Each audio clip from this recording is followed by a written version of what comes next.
Demonstrations, both for and against Trump, took place across the nation over the weekend and have increased today as the U.S. leader set foot on the Korean peninsula. Since this morning, large-scale protests have been centered around the Blue House. Our Park Hee-jun takes us to the scene. Day one of U.S. President Donald Trump's visit to South Korea.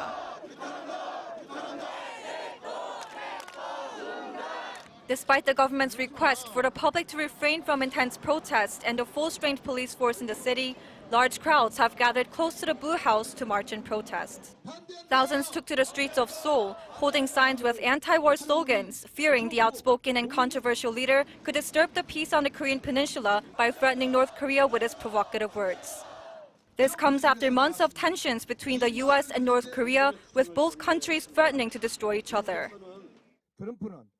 We are against Trump because he raises the possibility of war and even encourages the use of destructive weapons.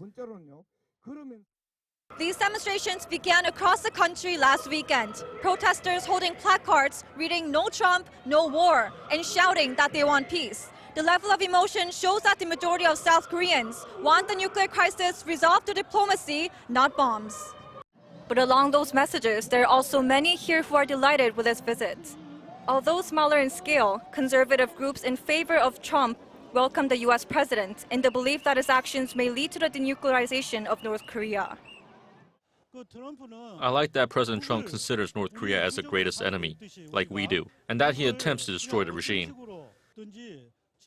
A candlelight protest will also take place in the evening near Gwanghwamun Square, following Trump's path, continuing to the Grand Hyatt, where he will be staying the night.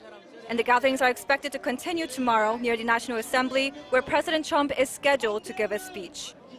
Park Hee-jun, Arirang News.